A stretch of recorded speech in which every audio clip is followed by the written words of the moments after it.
Welcome to Isaac Speaks. Make sure that you follow, like, and share, and be prepared to be inspired and motivated to become the best version of your best self. Welcome to Isaac Speaks, and today's thought that we are going to be talking about should probably be a four-letter word in the dictionary. Yes, today we will be talking about, drumroll please, change. Ooh, I felt it. You felt it when I said it. It hurts. It hurts. There's really three ways that change operates. Okay, two of them are very favorable, and one of them is really not so much. We can either be changing for the better, or we can be changing for the worse, or we can be dead and not changing at all. I prefer we go to one of the extremes, but the third one is inevitably an option for us all. Why is change so difficult? Why? Michael Jackson had his Man in the Mirror song talking about, I'm looking at the man in the mirror. I'm asking him to change his ways.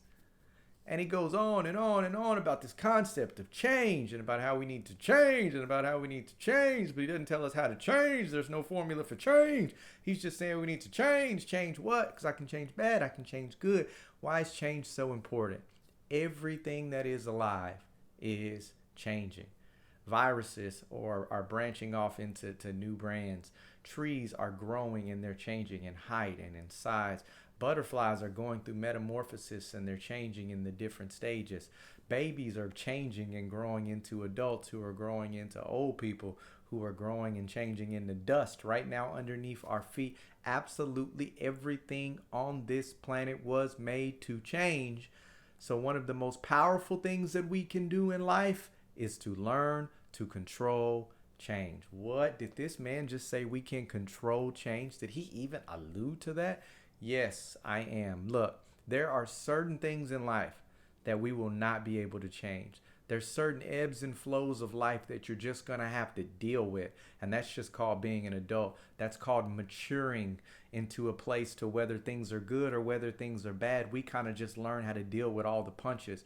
But there is a whole nother aspect of life, a whole nother reality, a whole nother section that is totally and completely predicated on our decisions to change, on our decisions to move one direction, or on our decisions to move another direction. And don't get it twisted. I've heard people say, well, just because I don't choose to move forward, it doesn't mean I'm moving backwards. Absolutely not true. There is a duality to the decisions that we make in regard to change. For example, I get up in the morning at 4 o'clock. On most days, on my post, I'm in a pretty good pattern. It ebbs and it flows just like everything else. But when I'm in my cycle and I'm getting up at 4 o'clock, it's actually a pretty good example for this stage in my life because I got kicked off of my cycle about 2 weeks ago. When I choose to get up, I also choose to get whatever knowledge I was going to gain that morning. When I choose to get whatever knowledge I was going to gain that morning, I also choose to have a new set of knowledge to make decisions on as I go out into the world. So when I chose to get up and chose to get the knowledge and chose to now have that knowledge to make decision, I've actually opened myself up to a whole bunch of different outcomes because every decision we make has a duality in it. Because at the same time that I chose to get up, I also chose not to negate the knowledge and not to be in a situation where I might need the knowledge and not have it. It was the same decision. If I would have chose to sleep in, I also chose to forfeit the knowledge. If I would have chose to sleep in, I also chose to potentially put myself in a position where I needed the knowledge and didn't have it. It is the same decision.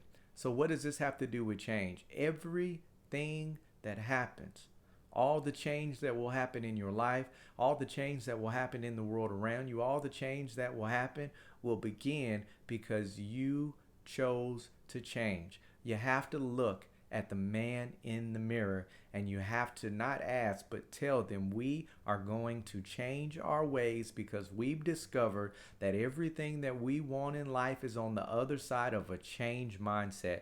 The mind is such a powerful tool. It is the most powerful tool, the most neglected tool, the most underutilized tool, the most misrepresented tool. The mind is amazing. Your mind is amazing. I don't care who you are, where you are, what's your background.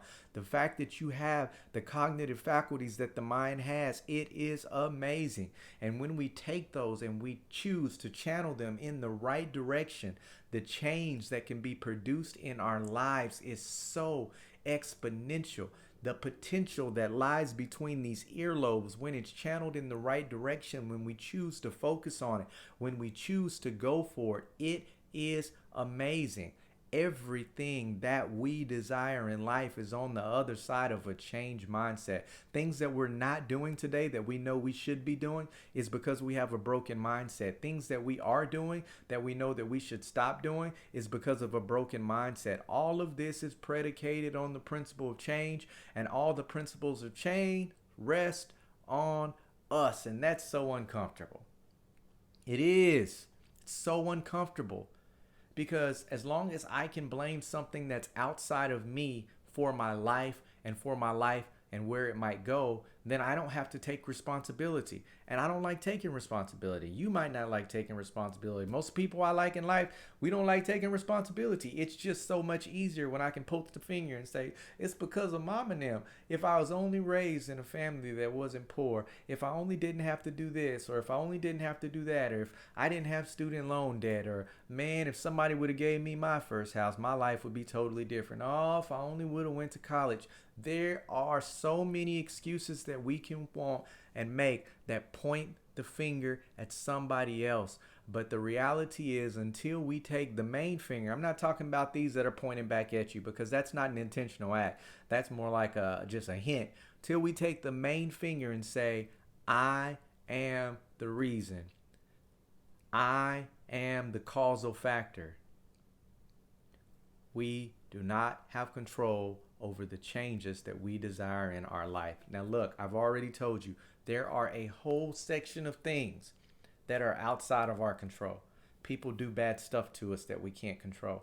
I can't control what somebody does to me, but I do have power over how I choose to allow it to affect me.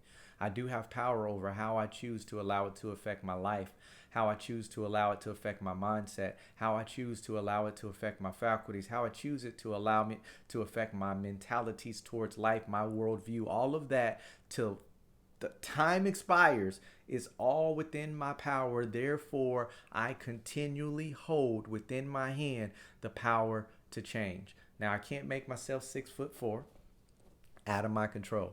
I can't control what my wife does, out of my control. Can I influence it? Absolutely. And many of the best influences that we can do in life are predicated on the changes we make in ourselves.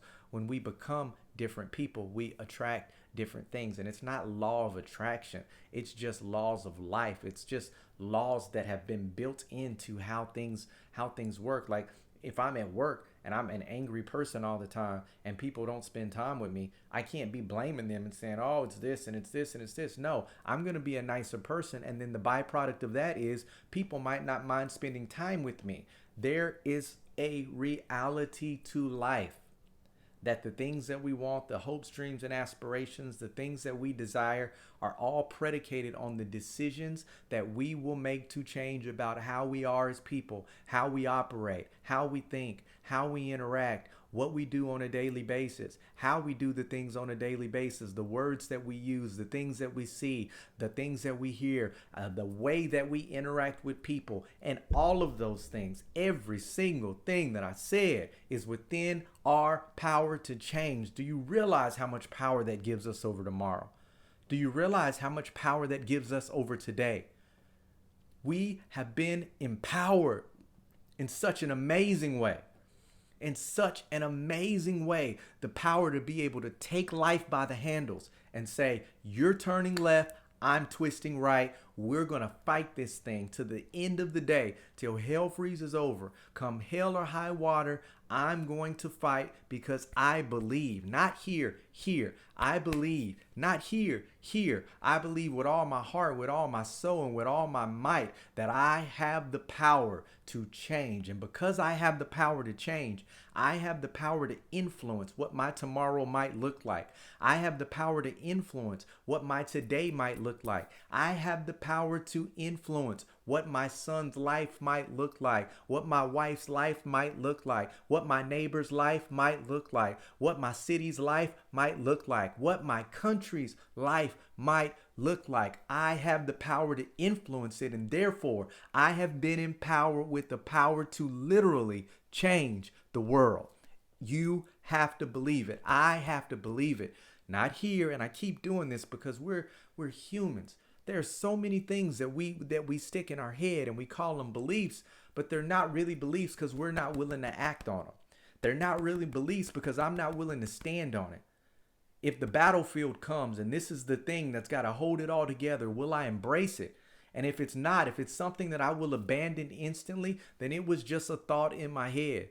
It was an opinion. It was a random principle. But it was not one of my innermost beliefs. And it's the innermost beliefs that are positioned just like our heart, right in the very centrality of who we are as humans, the very thing that pumps life to everything else that's in us and affects everything about who we are and who we will become. We have the power to change. Embrace it. Because when you do, you will notice that everything about you, everything around you, everything around you, everything around you has the potential to change as well. And there's no better hope in a statement. There is no better hope that can be embedded in our mind other than coming to the realization that even if it's a little thing that I change, even if it's a little thing that I do, even if it's just a little thing that I manipulate, that if I continue to manipulate and change these little things for long enough, it will eventually make a big difference. Thank you for joining us on Isaac Speaks, where our thought that we pondered today is change. Thank you so much for joining us today on Isaac Speaks. Don't forget to follow, like, and share, and stay tuned for more awesome content that's going to help you develop into the best version of your best self.